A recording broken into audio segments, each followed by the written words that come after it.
마태복음 19장 3절부터 12절까지 바리새인들이 예수께 나와 그를 시험하여 이르되 사람이 어떤 이유가 있으면 그 아내를 버리는 것이 옳으니이까? 예수께서 대답하여 이르시되 사람을 지으신 이가 본래 그들을 남자와 여자로 지으시고 말씀하시기를 그러므로 사람이 그 부모를 떠나서 아내에게 합하여 그 둘이 한 몸이 될지니라 하신 것을 읽지 못하였느냐? 그런즉 이제 둘이 아니요 한 몸이니 그러므로 하나님이 짝지어 주신 것을 사람이 나누지 못할지니라 하시니 여짜오되 그러면 어찌하여 모세는 이혼 증서를 주어서 버리라 명하였나이까? 예수께서 이르시되 모세가 너희 마음의 완악함 때문에 아내 버림을 허락하였거니와 본래는 그렇지 아니하니라. 내가 너희에게 말하노니 누구든지 음행한 이유 외에 아내를 버리고 다른데 장가드는 자는 간음함이니라. 제자들이 이르되 만일 사람이 아내에게 이같이 할진대 장가들지 않는 것이 좋겠나이다. 예수께서 이르시되 사람마다 이 말을 받지 못하고 오직 타고난 자라야 할지니라. 어머니의 태로부터 된 고자도 있고 사람이 만든 고자도 있고 천국을 위하여 스스로 된 고자도 있도다. 이 말을 받을 만한 자는 받을지어다. 아멘. 자, 오늘 하나님 말씀의 주제는 결혼의 참된 의미라는 주제로 하나님 말씀 전하고자 합니다. 불신자에게 해당되는 말씀이 아닙니다. 제 설교를 불신자들이 듣는 말씀이 아니기 때문에 믿음에 있는 사람들이 듣는 말씀이기 때문에 믿는 사람들의 결혼의 참된 의미에 대해서 하나님 말씀 전하고자 합니다. 자, 사랑하는 성도님들, 결혼은 왜 한다고 생각을 하십니까? 결혼을 왜 하셨습니까? 그리고 결혼을 왜 하고 싶어 하십니까? 무엇 때문에 결혼을 했고 무엇 때문에 결혼을 하고 싶어 합니까? 자, 그 외에 성경에서 결혼은 왜 한다고 되어져 있습니까? 성경에 기록되기를, 창세기에 기록되기를 하나님께서 인간을 남자와 여자를 창조하시고 뭐라고 하셨습니까? 생육하고 번성하라고 했습니다. 혼자 있는 것이 좋지 못함으로 말미암아 외로우니까 외로움을 아시고, 인간 혼자 있으면 외로울 거라는 걸 아시고 외롭지 말라고 아내를 아담의 갈비뼈를 취하여 만들어 주셨습니다. 그리고 그들에게 생육하고 번성하라고 했습니다. 둘만 있는 것도 외로울 수 있으니까 생육하고 번성해서 자녀들을 낳으라고 했습니다. 자, 이것이 첫 번째 결혼의 목적입니다. 생육하고 번성하는 것. 그리고 두 번째는 또 무엇입니까? 신약 성경에 나와 있습니다. 두 번째, 결혼하는 이유, 사도 바울이 뭐라고 했습니까? 불타는 정욕 때문에. 너희들이 정욕을 참기 힘들다면 결혼해라. 그렇게 얘기했습니다.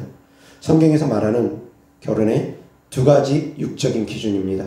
생육하고 번성할 것, 그리고 또 정욕으로 인해서 죄 짓지 말고 차라리 결혼할 것. 왜? 결혼하지 아니하다 보면 그 불타는 정욕으로 말미암아 죄 지을 수 있는 환경 가운데 많이 들어가기 때문에 그렇게 함으로 죄 짓지 말고 차라리 결혼해라. 두 가지 육적 의미가 있습니다. 자, 그런데 이 두 가지 육적 의미로 인해서 많은 분들이 잘못 하나님의 뜻을 해석하는 경우가 있습니다. 예를 들어서 생육하고 번성하라는 이 말씀 때문에 자녀를 낳지 않으면 죄라고 여기는 분들이 있습니다.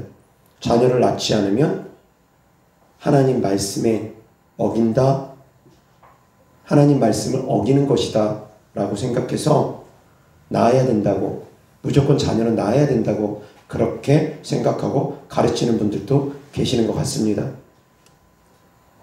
만약에 그러한 기준점이 맞다면, 생육하고 번성하는 기준점으로 자녀를 낳아야 된다고 생각한다면, 예를 들어서 피임하는 것은 그럼 잘못된 것입니까? 왜 생육하고 번성하라는 하나님의 말씀을 어깁니까?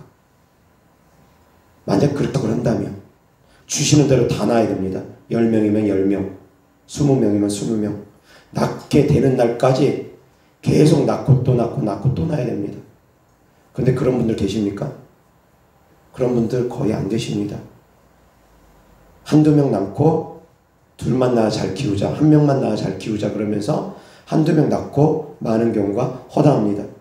이 말씀에 그대로 문자적으로 해석한다고 하면 둘만 낳고 낳아도 안 됩니다. 셋만 낳고 낳아도 안 됩니다. 낳을 때까지 힘 닿는 데까지 생육하고 번성하면서 계속 낳아야 됩니다. 그렇습니까? 아니지 않습니까? 그런데 이 말씀을 잘못 해석해가지고 애 낳지 않으면 죄다라고 해석하는 분들이 계시더라는 것입니다. 영적인 부지입니다. 하나님 말씀을 하나만 알고 둘은 알지 못하기 때문입니다. 육적인 기준만 알고 영적인 기준을 알지 못하기 때문입니다. 자, 그러면 그리스도인들의 영적 의미가 무엇입니까? 그리스도인들이 결혼을 해야 되는 영적 의미는 무엇이겠습니까? 육적 의미는 생육하고 번성하는 것이고 육체의 정욕을 이기기 위함입니다. 해결이 안 되니까. 결혼하지 않으면 함부로 해결해서도 안 되니까. 그렇다고 해가지고 혼전 순결 깨도 된다, 그런 의미 아닙니다. 그리스도인들은 혼전 순결 지켜야지 됩니다.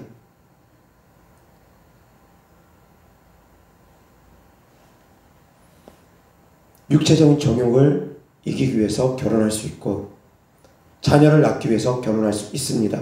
이것이 육적 기준입니다. 자, 그러면 영적인 의미는 무엇이겠습니까? 왜 결혼해야 됩니까? 결혼은 무엇을 의미합니까? 그리스도인들의 결혼은 무엇을 의미합니까? 지금 생각해 보시기 바랍니다. 자, 육적 기준만 놓고 본다면 믿지 않는 사람하고 멍해를 같이 매도 됩니다. 육적 기준으로만 본다면 생육하고 번성하기 위함과 육체의 정욕을 해결하기 위함, 이 두 가지 목적만 본다면 그 사람이 어떤 사람이가 상관없습니다. 그 사람이 믿는 사람이고 믿지 아니하는 사람이가 상관없습니다.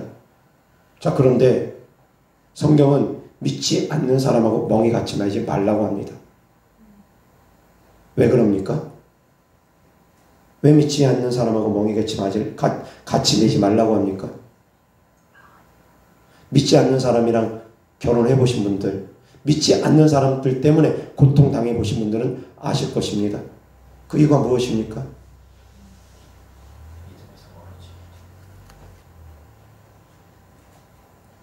믿음 생활하기가 힘들어지기 때문입니다.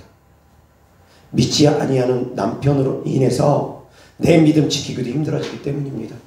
때로는 내가 교회 가는 것, 때로는 내가 기도하러 예배드리러 교회 가는 것 남편이 가지 못하게 합니다. 헌금 하나님께 드리려고 하는 것 남편이 하나님께 드리지 못하게 합니다. 내가 신앙생활 하려고 하는 거 남편이 다 가로막습니다. 아내가 가로막습니다. 제사 드리려고 합니다. 제사 안 지낸다고 하면 드린다는 표현은 제가 조금 정확하게 표현합니다. 예배를 드린다는 표현 맞습니다. 그러나 지금은 제사를 드린다는 표현은 맞지 않습니다. 제사를 드린다는 표현은 구약 성경에 나옵니다. 그것은 예배 슌에서 제사를 드린다라고 그렇게 표현한 것 뿐이지 지금 시대의 제사는 드린다는 표현은 맞지 않습니다. 그런데 제가 습관처럼 성경을 읽다 보면 제사 드린다는 표현이 많이 나오다 보니까 습관처럼 그렇게 잘못 표현할 때가 있습니다. 그러나 제사 드린다는 표현 맞지 않습니다. 제사 지낸다는 표현이 맞습니다. 제사를 드린다라는 것, 예배를 드린다라는 그런 영적 의미가 성경 속에 구약 성경이 흘러오기 때문에 그리스도인들은 예배를 드린다는 표현으로 바꿔서 표현하는 것이 맞지만 세상에 속해 있는 사람들은 제사 지낸다는 표현으로 표현하는 것이 맞습니다. 어찌되었건 제사 지내는 부분 때문에 믿지 않는 자와 많은 불협화음이 생깁니다. 많은 어려움이 생깁니다. 그 일로 인해서 때로는 폭언, 많은 욕설을 듣기도 하고 폭행 당하기도 하고 집에서 쫓겨나가기도 하고 많은 고난을 당합니다. 그리고 또한 그 고난을 이기면 다행이지만 믿음이 연약한 분들 그 고난을 이기지 못하면 믿음에서 배반함으로 말미암아 뒷걸음질 치게 됩니다. 예를 들어서 남편 집안이 우상숭배를 심히 많이 하는 집안입니다. 귀신을 심히 많이 섬기는 집안입니다. 그런 집안에 시집가면 어떻게 되겠습니까? 그런 집안에 시집가면 어떻게 되겠습니까? 얼마나 많은 고난을 당하겠습니까? 내가 내 믿음을 지키려면. 믿음 지키기가 쉽지 않다라는 것입니다. 순교자의 믿음 되지 않고는 쉽지 않습니다. 순교자의 믿음으로 나아가게 되면 어떻게 되겠습니까? 둘 중에 하나입니다. 남편 쪽 집안이 완강하면 쫓겨나거나 이혼하거나 결국 그렇게 되어질 수밖에 없습니다. 아니면 남편 집안을 다 변화시키게 되어지는데 순교자의 믿음으로 나아가면 그게 쉽겠습니까? 내가 그 가족을 구원하려는지 구원하지 않을는지 어찌 알겠습니까? 모른다는 것입니다. 10년을 기도해도 가족권을 이루지 못하는 분들이 있습니다. 30년을 기도해도 가족권을 이루지 못하는 분들 계십니다. 단시간 내에 되어지는 것이 아닌 경우가 많더라는 것입니다. 그래서 믿지 아니하는 사람하고 멍에 같이 가지 말라고 합니다. 그런데 육적 기준만 놓고 보면 생육하고 번성하라는 기준, 육체의 정욕을 제어하기 위해서 남편을 두고 아내를 두는 것, 이 두 가지 육적 기준만으로는 믿지 아니한 자와 멍에를 갖춤에도 상관이 없게 되는 것입니다. 영적 기준이 있다라는 것입니다. 왜 결혼합니까? 믿지 아니한 자는 결혼하지 말라고 합니다. 그럼 믿는 자하고만 결혼하라는 하나님의 뜻이 무엇입니까? 왜 믿는 자하고 결혼하라고 합니까? 하나님의 나라와 의를 위해서입니다. 살아도 주를 위해, 죽어도 주를 위해 우리의 모든 삶은 하나님의 영광을 위해서 우리가 살아가기 때문입니다. 아내를 얻는 것, 남편을 얻는 것, 부부가 서로 한 몸이 되어지는 것, 한 몸이 되어서 하나님의 뜻을 이루기 위함이라는 걸 깨달을 수 있기를 주 예수를 때마다 축원합니다. 한 몸이 되어서 하나님의 나라를 위해서, 하나님의 나라의 확장을 위해서, 하나님의 영광을 위해서 살아가라는 것입니다. 그것이 하나님께서 남녀가 결혼하게 한 의미라는 것입니다. 그런데 육적 기준만 놓고 생각하면서 애 낳지 않으면 죄다? 그렇게 어리석게 생각하는 분들이 계시더라는 것입니다. 그럴 것 같으면 말씀드린 것처럼 나을 때까지 낳아야죠. 피임하지 말아야죠. 10명이 됐던 20명이 됐던 해마다 임신하는 매 순간마다 다 애를 낳아야죠. 힘 닿는 데까지 다 낳아야죠. 지금 그렇게 사는 분이 어디 있습니까? 물론 그렇게 사는 분들도 계실지 모르겠지만 너무 잘못된 말씀을 비추어서 극단적으로 치우쳐서 생각하는 분들이 계시더라는 것입니다. 이것도 잘못된 치우침입니다.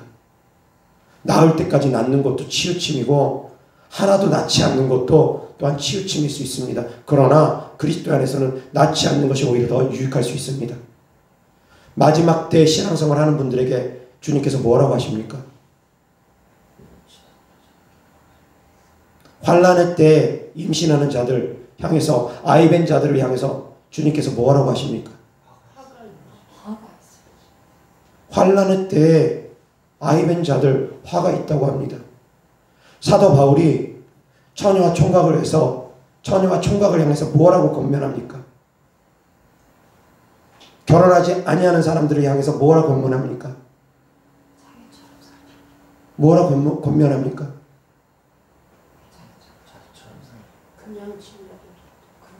결혼하지 말고 그냥 지내라. 결혼하지 아니하는 처녀 총각에겐 결혼하지 말고 그냥 지내라고 합니다. 왜 그렇습니까? 왜 결혼하지 말고 그냥 지내라고 합니까? 그 이유가 무엇입니까?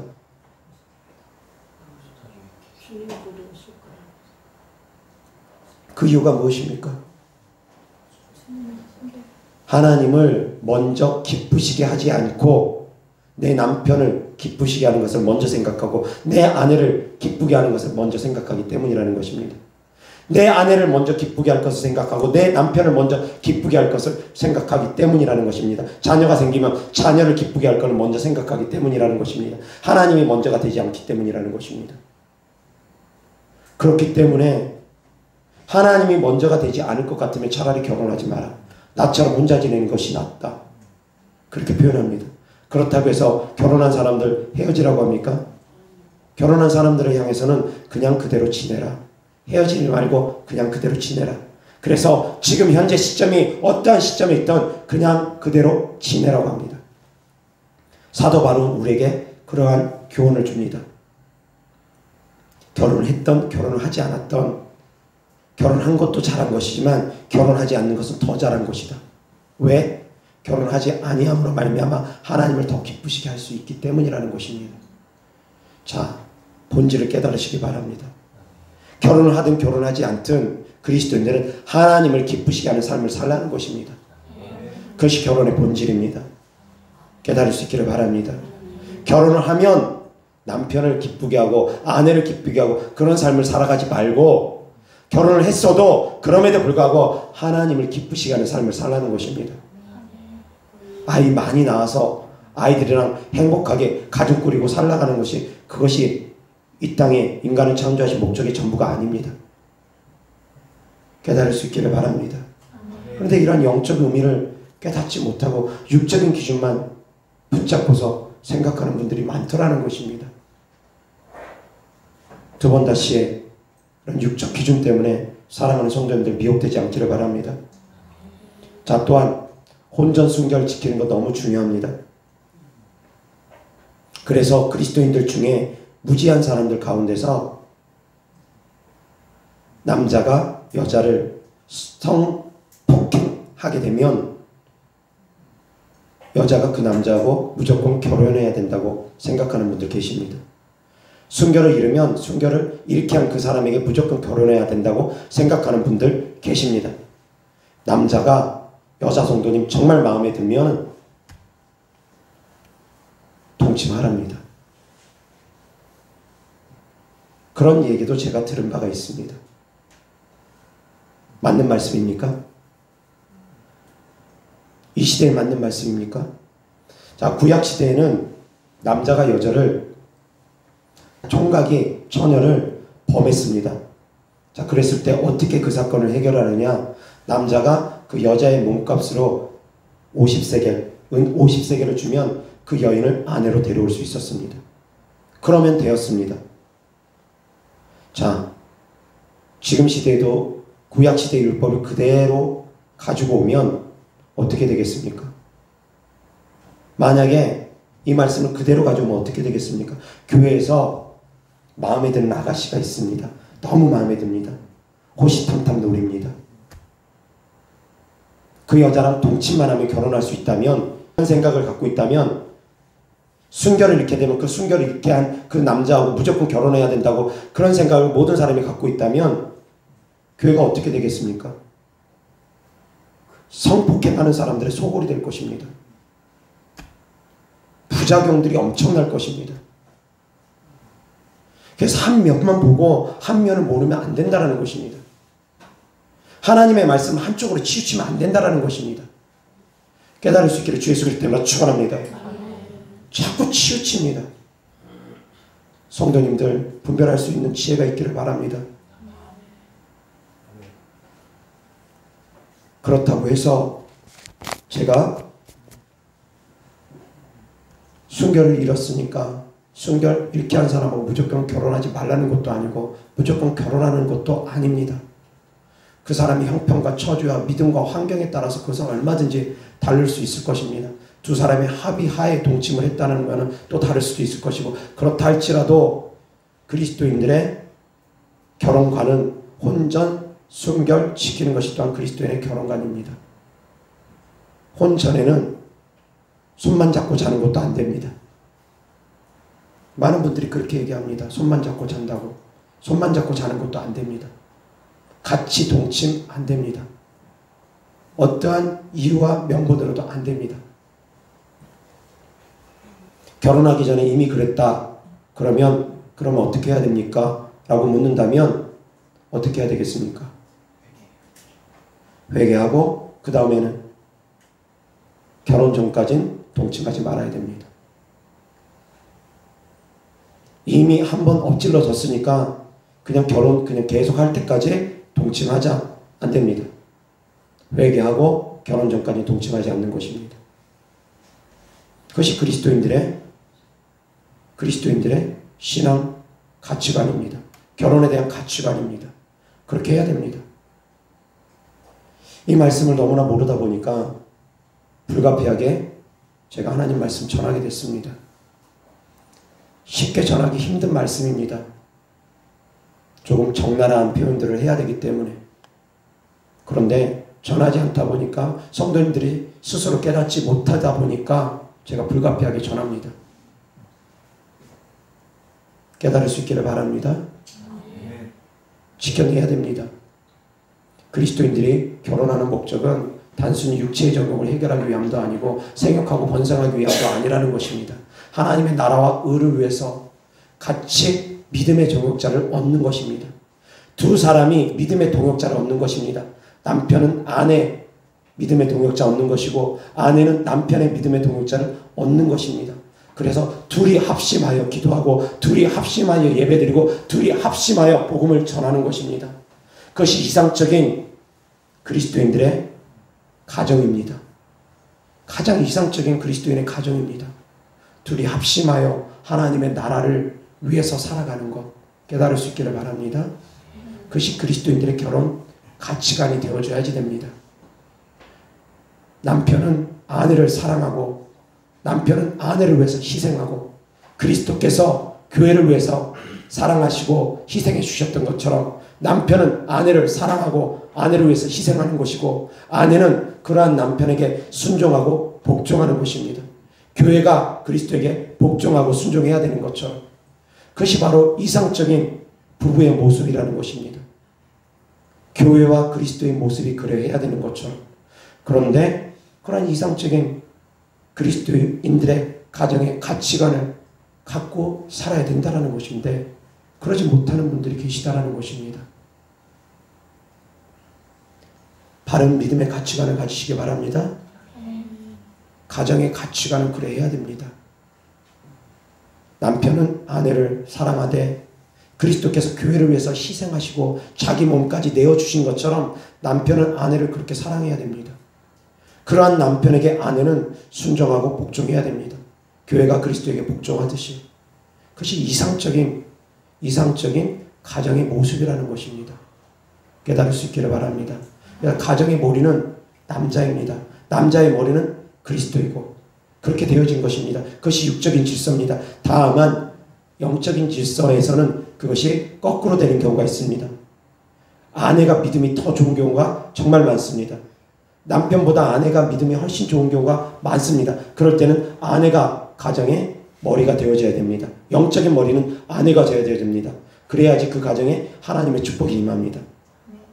그렇지 않고 육적 기준만 놓고서 남편이 여전히 그 가정의 머리가 되어지려고 해서 믿음의 결정을 해야 되는데 신앙에 있어서 어떤 결정을 해야 되는데 남편이 머리라고 해서 남편이 모든 것을 좌지우지하게 되면 그 집안은 하나님의 축복받기가 어렵습니다.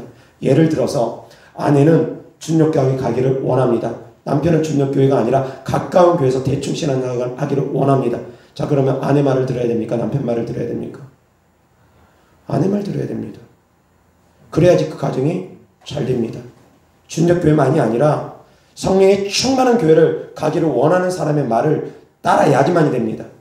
성령의 충만한 사람의 말을 따라야지만이 됩니다. 그 사람이 남편이면 더더군다나 더 많이 따라야 되는 것이고 아내라 할지라도 남편은 그러한 아내의 말을 따라야 됩니다. 이것이 바로 영적인 질서입니다. 더 믿음 있는 사람의 말을 따르는 것, 더 성령 충만한 사람의 말을 따르는 것, 이것이 바로 영적인 질서입니다. 그래야지 그 가정에 하나님의 축복이 임합니다. 그렇지 않고 육적 질서만 내세워서 무조건 남편 말만 따라야 된다라고 하면 그 집안은 저주가 올 수도 있습니다. 특히 믿지 않는 사람 말 무조건 따라야 된다고 하면 예수님 믿지 말라는 말까지 따라야 된다거나 교회 가지 말라는 말까지 따라야 된다거나 제사 지내려는 말까지 따라야 된다는 거나 그런 말까지 따르게 되면 그 집안에 저주가 임할 것입니다. 뿐만 아니라 자녀들에게까지 그 저주가 임할 것입니다. 그리고 본인들까지도 그 말을 따르는 사람들까지도 저주가 임할 것입니다. 악한 영들에게 눌리게 되고 빼앗기게 될 것입니다. 죽이고 도적질하고 멸망시키는 것들에게 다 빼앗기게 될 것입니다. 영적 질서에서 우선하는 사람의 말을 들어야 되는 것입니다. 믿지 않는 사람은 믿는 성도님들의 말을 들어야 됩니다. 그런데 대체로 보면은 믿지 않는 사람의 입김이 집에서 더 셉니다. 믿지 않는 사람들이 더 폭력적이고 더 욕을 잘하고 더 물리적인 힘을 가하다 보니까 믿는 사람들이 그 안에서 많은 핍박을 당합니다. 그래서 믿지 아니하는 사람들 말에 끌려가는 경우가 많습니다. 그것은 이상적인 가정의 모습이 아닙니다. 하나님께서 원하시는 가정의 모습이 아닙니다. 그럴 때는 어떻게 해야 되느냐? 목숨 걸고 믿음 지켜야 됩니다. 설사 헤어지게 될지라도 믿음 지켜야지 됩니다.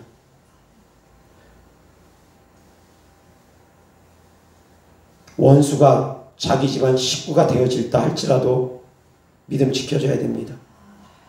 그때는 불가피한 부분이기 때문입니다. 깨달을 수 있기를 바랍니다.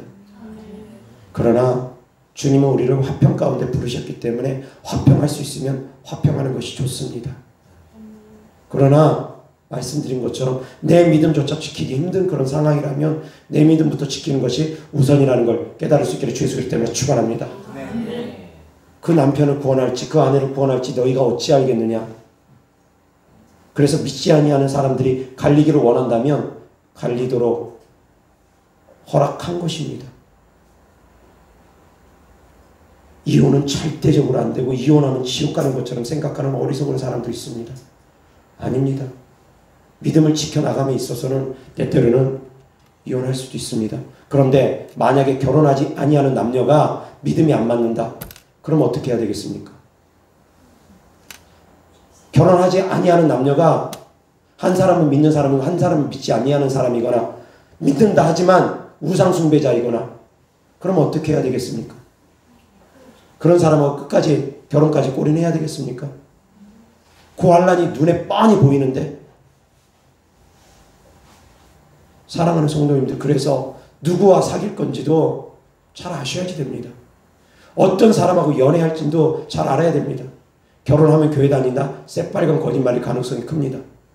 결혼 전에 교회 다니게 해야 됩니다. 결혼 전에 방언받게 해야 됩니다. 결혼 전에 기도의 삶을 살 수 있게 해야 됩니다. 그렇지 않고 결혼하고 나서는 후회할 일이 생깁니다. 결혼 전에는 다 해줄 것처럼 하면서 거짓말을 해야 되지만 역시 마찬가지로 그러한 사람들이 많습니다. 세상에 속해 있는 사람들은 악한 사람들이 많기 때문에 자기가 한 말 잘 안 지킵니다. 특히 교회 관련돼 가지고는 자기가 한 말 잘 안 지킵니다. 결혼 전까지는 교회 다닌다고 하지만 결혼하고 나면 교회 안 다니는 분들 허다합니다. 그래서 결혼 전에 변화시키지 않고 결혼하면 고생합니다. 다시 이혼할 일이 생길 수도 있습니다. 사랑하는 성도님들, 그리스도인들이 어떠한 가치관으로 연애를 해야 되는지, 어떠한 가치관으로 결혼을 해야 되는지 하나님 말씀 전하고 있습니다. 깨달을 수 있기를 바랍니다. 우리가 남녀가 사귀는 것도 남녀가 결혼하는 것도 모두 다 하나님의 영광을 위해서 해야 된다는 걸 깨달을 수 있기를 바랍니다. 단순히 육체의 정욕을 해결하기 위해서가 아니라는 것입니다. 단순히 낳고 또 낳고 그것을 위해서 존재하는 것이 아니라는 것입니다. 자, 지금은 영적으로 낳아야 됩니다. 어떻게 낳습니까? 영적으로 낳는 것은 무엇입니까? 전도해서 복음 전하는 것입니다. 제자 만드는 것입니다. 땅끝까지 이르러 주님의 증인 되는 것입니다. 그렇게 해서 하나님의 나라의 확장을 위해서 낳고 또 낳는 것입니다. 어린아이를 낳고 또 낳는 것이 아니라 영적으로 복음을 전함으로 말미암아 많은 사람들을 예수님을 믿게 하라는 것입니다. 부부가 합심하여서 낳고 또 낳되 아이를 낳으라는 것이 아니라 복음을 전함으로 말미암아 제자 삼으라는 것입니다. 깨달을 수 있기를 주 예수 그리스도 때문에 축원합니다. 이것이 결혼의 본질입니다. 낳고 또 낳고 자녀를 많이 낳으라는 것이 아니라 영적인 자녀를 많이 낳으라는 것입니다.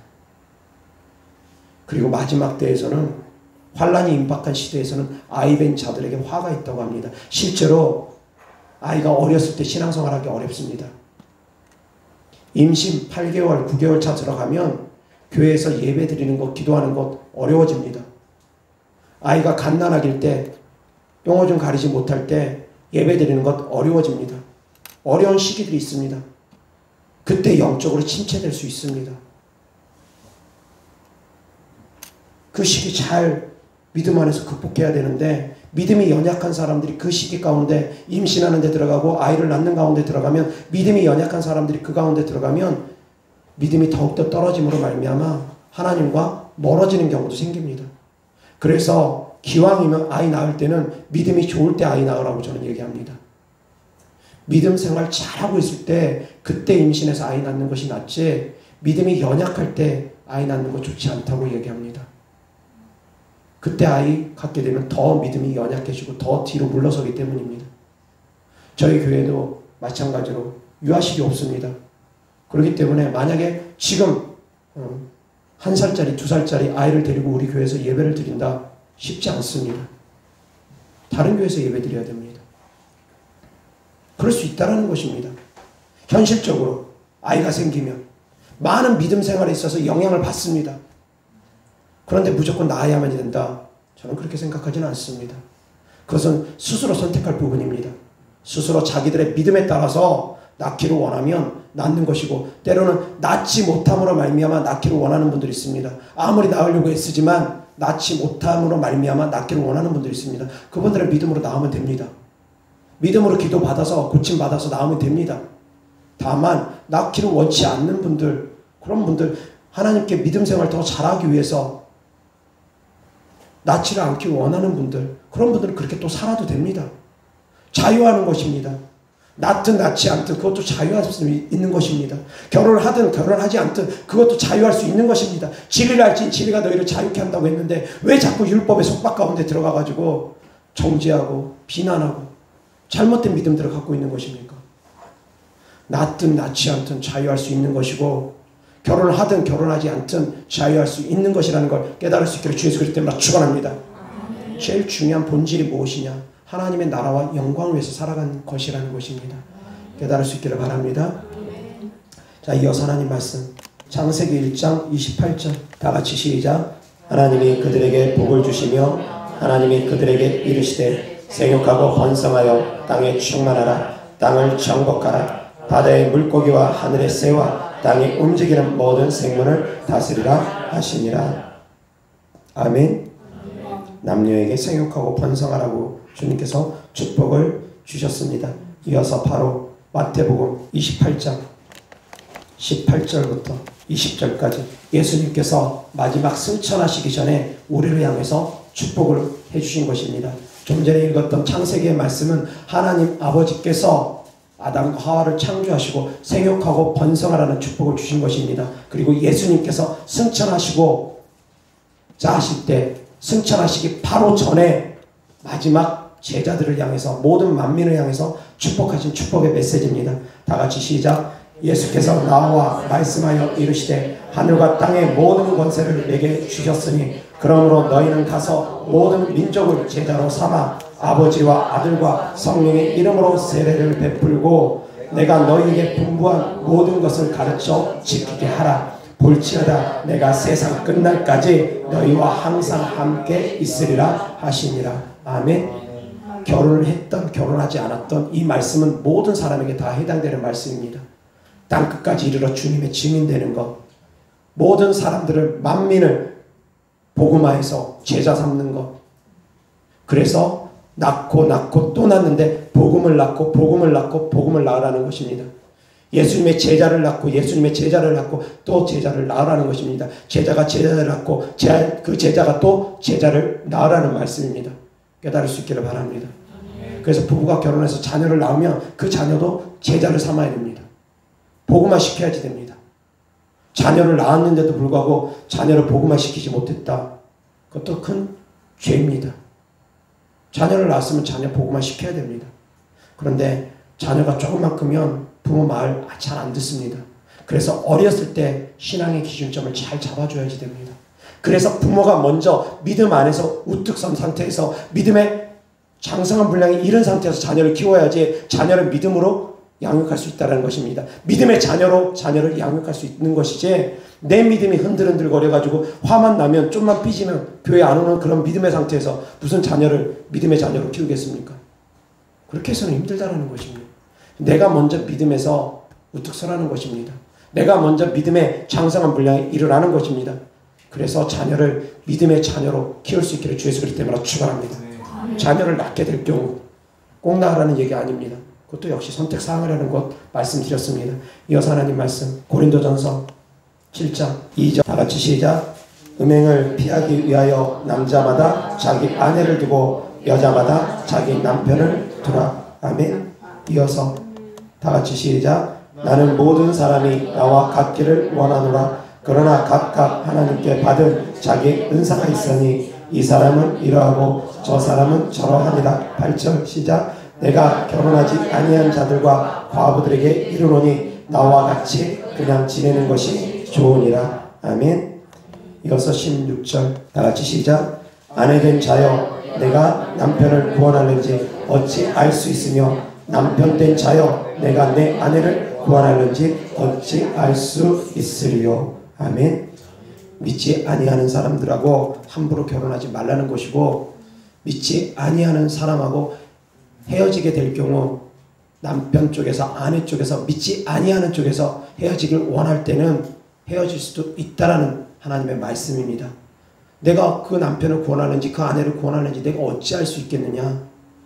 그 구원은 하나님께 달렸다라는 것입니다. 내가 구원하기 위해서 끝까지 매달리면서 내 믿음까지 저버리면서 그 남편을 구원하기 위해서 끝까지 거기서 매달리면서 그렇게 하지 말라는 것입니다. 그 아내를 구원하기 위해서 끝까지 매달리면서 그렇게 하지 말라는 것입니다.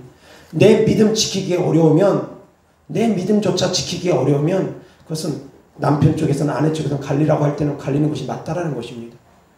깨달을 수 있기를 바랍니다. 진리 안에서 자유할 수 있다라는 것입니다. 진리 안에서 자유할 수 있는 것입니다. 역시 마찬가지 결혼하기 전에 남녀가 사귑니다. 교회 같이 가자고 하는데 같이 안 갑니다. 예수님 믿으라고 하는데 안 믿습니다. 방언 받으라고 하는데 안 받습니다. 그런 사람하고 끝까지 같이 가야 됩니까? 생각해 보셔야 된다는 것입니다. 어떻게 할지 생각해 보셔야 된다는 것입니다. 그렇게 해서 결혼까지 가게 되면 그 다음에 어떤 삶을 살겠습니까? 결혼해서도 믿음이 안 맞아서 헤어지는 그런 경우가 부지기수인데 결혼하기 전부터 믿음이 서로 맞지 않으면 어떡하겠습니까?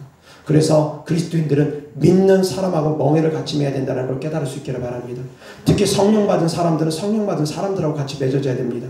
성령 받지 않은 사람들은 성령 받은 사람들을 이해 못하는 경우가 너무 많습니다. 방언 받지 못한 사람은 방언 받은 사람들을 이해하지 못하는 경우가 너무나 많습니다. 축사가 무엇인지 모르는 분들, 귀신 쫓는 사역이 무엇인지 모르는 분들은 축사 사역하는 그런 교회 다니는 사람들이 이해하지 못하는 경우가 정말 많습니다. 믿음 안에서도 믿음의 크기에 따라서 갈라집니다. 같은 믿음 안에 있는 사람이라 할지라도 율법적인 믿음 있는 사람과 성령의 사역하는 그런 교회에서 신앙생활 하는 사람들은 또 갈라집니다. 그래서 기왕이면 믿는 사람들 가운데서도 믿음이 같은 사람들하고 연합해야 됩니다. 같은 교회 안에서 신앙생활 하는 사람들하고 연합하는 것이 가장 좋습니다. 다른 곳에서 신앙생활 사는 사람들하고도 맞지 않는 경우가 많기 때문입니다. 그래서 같은 교회 안에서 결혼하는 경우 정말 많습니다. 어찌되었건 같은 교회가 꼭 아니라도 믿음의 방향성이 같아야지 됩니다. 지유와 축사와 방언에 대해서 인정하는 성령의 역사에 대해서 인정하는 사람들이어야 됩니다. 그렇지 않고 성령의 역사에 대해서 인정하지 않는 사람들, 부정하는 사람들, 그런 사람들하고 믿는 사람이라고 해서 결혼했다가는 또 역시 큰 화를 입습니다. 큰 어려움에 봉착하게 됩니다. 믿음의 방향성도 같아야 됩니다. 이것이 가장 중요합니다. 단순히 외모 좋으니까, 스펙 좋으니까, 가정 좋으니까, 돈 잘 버니까, 억대 연봉 받으니까 그런 것들 때문에 결혼하면 안 됩니다. 속된 표현으로 속궁합 잘 맞으니까, 취미 잘 맞으니까 그런 것들 때문에 결혼하는 것이 아닙니다. 그리스도인들은 영적인 것이 먼저 맞아야 됩니다. 깨달을 수 있기를 주 예수 그리스도 때문에 축원합니다. 영적인 것을 먼저 맞추는 것이고 영적인 것이 먼저 맞는 것이 가장 중요합니다. 그렇지 않으면 불협화음이 생기기 때문입니다. 그렇지 않으면 내 영생에도 문제가 생기기 때문입니다. 내 천국의 상급에도 문제가 생기기 때문입니다. 영적인 것이 가장 중요하다는 걸 깨달을 수 있기를 바랍니다. 이어서 하나님 말씀 고린도전서 12장 20절 다 같이 시작. 이제 지체는 많으나 몸은 하나라. 이어서 27절 다 같이 시작. 너희는 그리스도의 몸이요 지체 각 부분이라. 아멘. 그리스도 안에서 우리는 모두 다 한 지체라는 것입니다. 한 몸이 되어진다는 것입니다. 남녀가 연합하여 그 둘이 한 몸이 되어지는 것처럼 그리스도 안에서 연합된 사람들이 한 몸이 되어지는 것입니다. 한 지체가 되어지는 것입니다. 그래서 가장 이상적인 부부 관계는 그리스도 안에서 연합된 부부라는 걸 깨달을 수 있기를 주 예수 그리스도 때문에 축원합니다. 그리스도 안에서 연합된 부부가 가장 이상적인 부부입니다. 그래서 그리스도 안에서 한 몸이 되어져서 한 몸으로 하나님께 영광 높여드리는 삶을 사는 것입니다. 이어서 하나님 말씀 고린도후서 6장 14절부터 18절 다 같이 시작. 너희는 믿지 않는 자와 멍에를 함께 매지 말라. 우와 불법이 어찌 함께하며 빛과 어둠이 어찌 사귀며 그리스도와 벨리알이 어찌 조화되며 믿는 자와 믿지 않는 자가 어찌 상관하며 하나님의 성전과 우상이 어찌 일치가 되리요. 우리는 살아계신 하나님의 성전이라. 이와 같이 하나님께서 이르시되 내가 그들 가운데 거하며 두루 행하여 나는 그들의 하나님이 되고 그들은 나의 백성이 되리라. 그러므로 너희는 그들 중에서 나와서 따로 있고 부정한 것을 만지지 말라. 내가 너희를 영접하여 너희에게 아버지가 되고 너희는 내게 자녀가 되리라. 전능하신 주의 말씀이니라 하셨느니라. 아멘. 14절 다 같이 시작. 너희는 믿지 않는 자와 멍에를 함께 매지 말라. 의와 불법이 어찌 함께하며 빛과 어둠이 어찌 사귀며. 아멘. 빛의 자녀와 어둠의 자녀가 함께 사귈 수 없다라는 것입니다. 영적으로 말씀을 드리면 하나님의 자녀가 믿지 아니하는 사람하고 연합하게 되면 그 믿지 아니하는 자 속에 있는 악한 영들이 옮겨올 수 있습니다. 좋지 않습니다. 영적으로 좋지 않습니다. 물론 내가 성령의 충만함이 강하면 나의 빛이 그쪽으로 옮겨짐으로 말미암아 그가 선한 영향력을 받을 수 있습니다. 그러나 영적 전쟁에서 내가 밀리면 그 사귀는 사람 속에 있는 악한 영의 기운이 더 세면 밀리게 되면 좋지 않습니다. 내가 영적인 충만함이 정말 강하다면 크게 문제가 되지 않습니다. 그런데 영적인 충만함이 강한 사람은 믿지 아니하는 사람하고 같이 멍에를 매지 않습니다. 아이러니하게도 본인 믿음이 연약하니까 믿지 아니하는 사람하고 대충 타협하면서 그런 사람하고 멍에를 매지, 정말 믿음 좋은 사람은 성령 충만한 사람들은 믿지 아니하는 사람하고 아예 연합하지 않습니다. 그런 사람 사귀지도 않습니다. 그래서 영향 받을 일도 없습니다. 사랑하는 성도님들, 믿지 아니하는 사람하고 연합하는 것 아닙니다. 깨달을 수 있기를 바랍니다. 이어서 하나님 말씀 마태복음 24장 9절 다 같이 시작. 그날에는 아이벤 자들과 젖먹이는 자들에게 화가 있으리로다. 아멘. 마태복음 24장은 마지막 때 환난의 때에 대한 말씀입니다. 그 중에 19절 다 같이 다시 시작. 그날에는 아이벤 자들과 젖먹이는 자들에게 화가 있으리로다. 아멘. 아이 베고 아이가 어리면 많은 어려움이 따릅니다. 자녀를 임신하거나 어린아이 갓난아기를 키우는 가운데는 신앙생활 하는데 많은 어려움이 따를 수도 있습니다. 그것 또한 감안하셔야지 됩니다. 물론 아이 낳지 말라는 얘기 아닙니다. 낳을 수 있으면 낳으셔도 됩니다. 믿음이 원하면 낳으셔도 됩니다. 그러나 말씀드렸던 것처럼 더욱더 믿음이 좋을 때 낳은 것이 가장 좋다라는 것, 그리고 아이를 믿음의 자녀로 신앙심을 갖게끔 하면서 하나님의 자녀로 양육하는 것이 정말 중요하다는 것, 그래서 내 믿음이 먼저 세워진 후에 자녀를 낳는 것이 가장 좋다는 걸 말씀드리는 것입니다. 이어서 하나님 말씀 에베소서 5장 24절 25절 다 같이 시작. 그러므로 교회가 그리스도에게 하듯 아내들도 범사에 자기 남편에게 복종할지니라. 남편들아 아내 사랑하기를 그리스도께서 교회를 사랑하시고 그 교회를 위하여 자신을 주신같이 하라. 아멘. 교회의 모습이고 남편은 그리스도의 모습을 갖고 있다라는 것입니다. 그래서 남편은 교회를 위해서 그리스도께서 희생하시고 사랑하셨던 것처럼 아내를 위해서 희생하고 사랑하는 것이고, 아내는 그리스도에게 복종하듯 남편에게 복종하라는 것입니다. 교회가 그리스도에게 복종하듯 그렇게 하라는 것입니다. 이것이 이상적인 부부입니다.